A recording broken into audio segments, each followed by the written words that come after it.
Hi guys, Steelovsky here, and this is another video about the $1,070 tournament that happened a few days ago.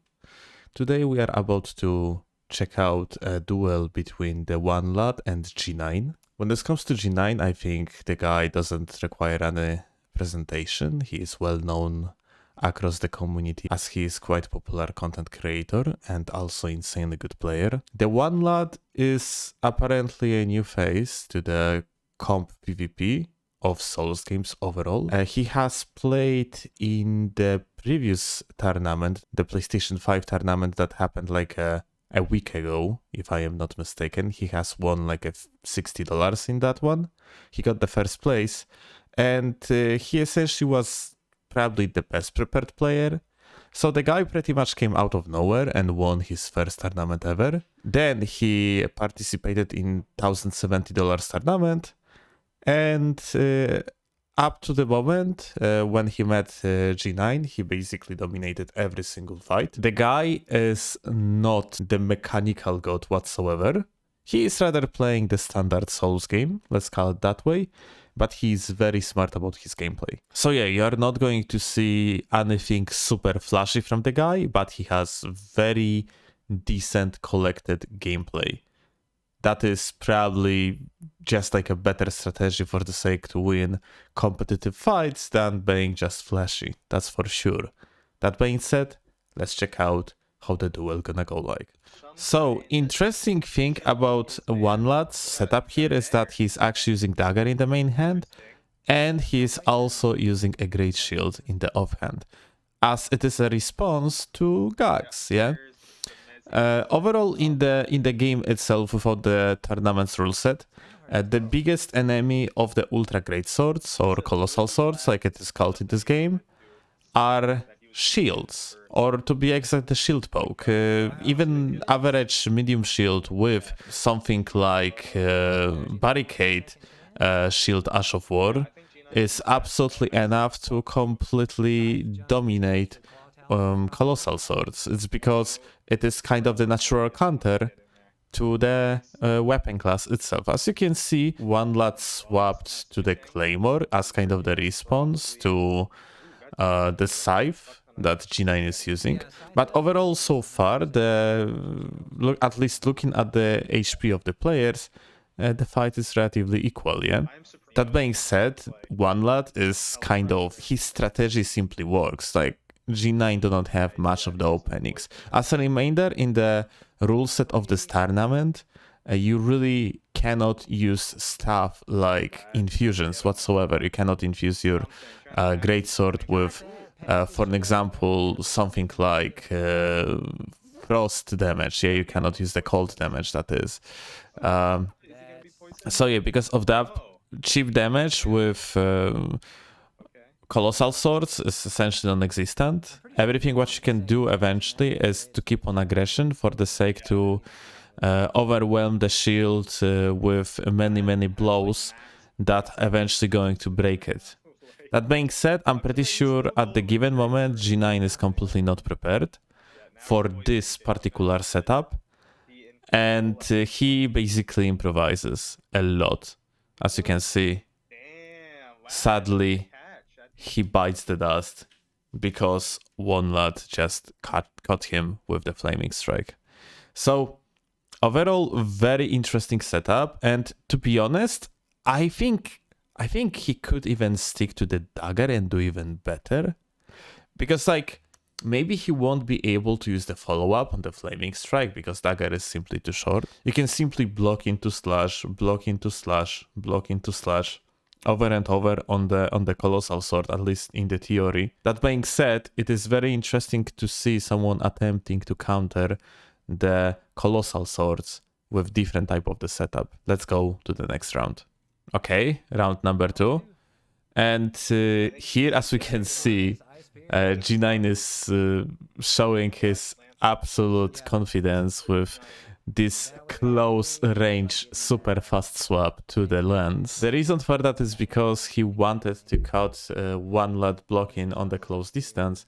In that case, Ice Spear, Ash of War that he has used, would essentially go through the shield and deal more than 1000 damage in one go, which would be, well, probably very beneficial. Lad meanwhile swapped to Halberd and starts applying the pressure with the running attacks.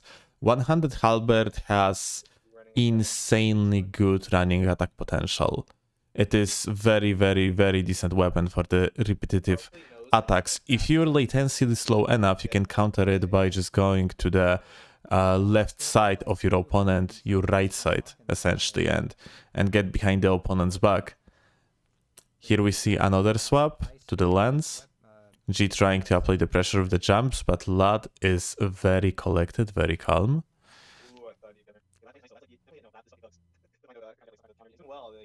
Another running attack, another hit, this time won't block though.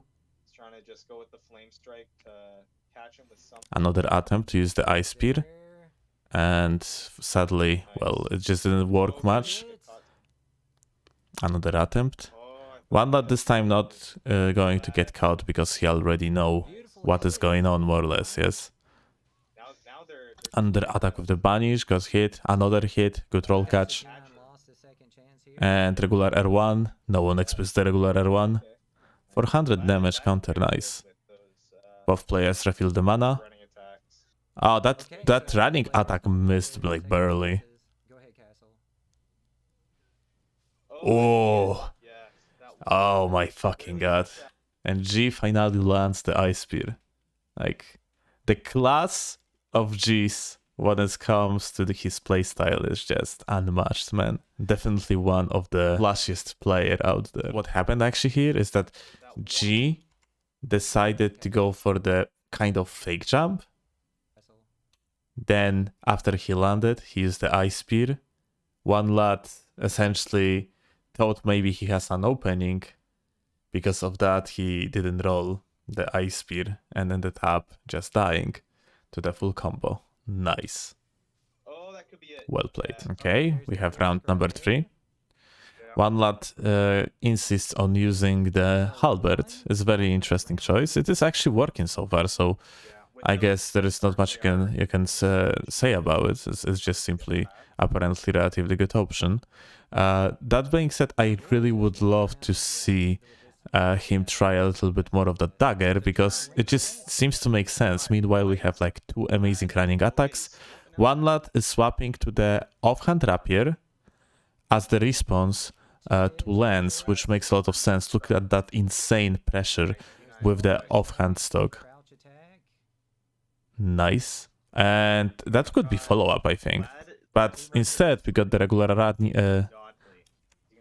But instead, we have got regular R1 after the offhand stock attack. Well, here like a missed angle. Swap to the shield as a response to the Ultra Greatsword. And oh, that's such a shame. I think like G probably wanted to roll here and just missed the input. Or simply wanted to block, but still, instead he got the perfect block.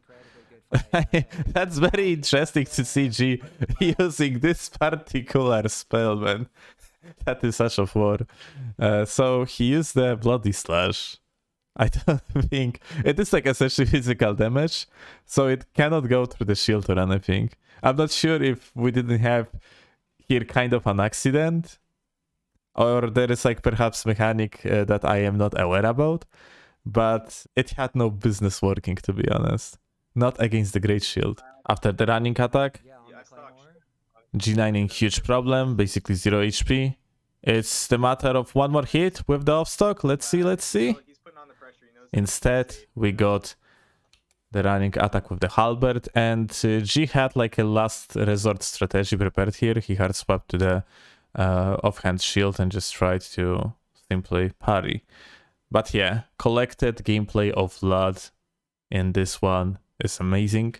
He had pretty much response to anything that Jeenine has prepared in this particular round, and overall played very, very, very nicely. So 2-1 for Lad, and let's see what the another round is going to bring. We're starting the round number 4, and here at the beginning something relatively unfortunate happens, as Jeenine is going on the backs of Lad, dodging that running attack of the Halberd in very nice manner. Sadly though, he didn't wave dodge, which didn't allow him to essentially attack, because otherwise he would end up with backstab animation instead.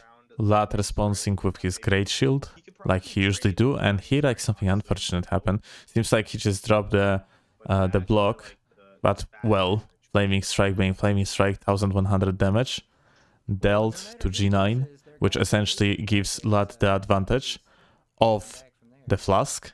And now we have the off-stock that is a decent response to Lance itself, the regular attack, and that's about it. Lad applying shitons of pressure. Lad is just such a decent player, dude. It's like, as I said, mechanically, maybe like he is not like the flashiest player, but this guy definitely going to be very, very decent in the future. I mean, he already is. It's just like he probably gonna develop from now on only onwards. It's definitely, the guy is definitely worth to keep.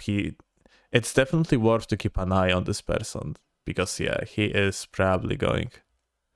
Because he is definitely going to participate in another tournaments, and he is definitely going to do well.